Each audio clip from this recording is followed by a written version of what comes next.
made it years ago, 147. That's just the way I look at it. Like, for instance, look at Boots Ennis. How come nobody wants to fight Boots Ennis? He's at 147. He's a good Philly fighter. He's fighting in my backyard in Atlantic City, I think sometime in August. But, you can look at him and say, here's a guy that probably missed a boat on a couple big time opponents and big time paydays and pay-per-view because nobody wanted to fight him. So I just think we're at you're very high on 135.40. You've already expressed that.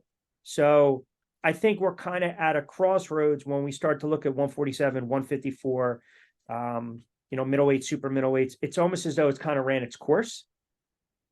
Would you say? Yeah, absolutely.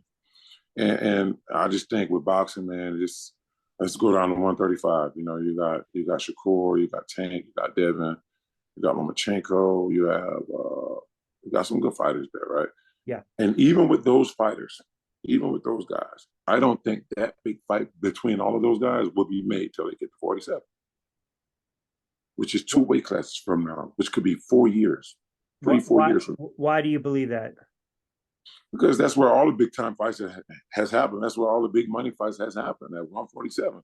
If you go back to the last 10, 15 years, 20 years and look, those are right there, but there are not any money fights at 30. It's not any money fights at 35.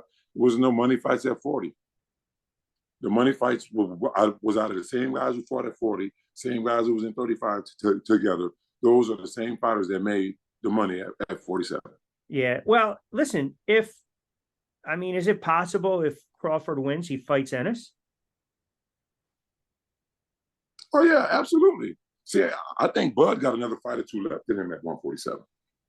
So now you got an ascending fighter in Jaron, right? And then you get Bud his last fight or two. But then again, 3 years from now, we're going to have the conversation. Well, Boots Ennis beat an old Bud Crawford or a fade. He's not going to beat him, though. Well, listen, he's a very good fighter, Ennis. I like him. He's a great fighter. But he's not going to beat. Bro, he's not going to beat Bud, though. Yeah, I'm just pulling up. I'm just looking at 147 right now. There's nothing there, Rich.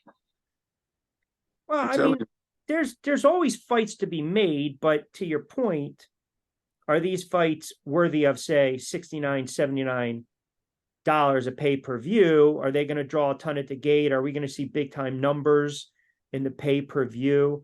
Some of the fights that we have coming up, I pulled it up.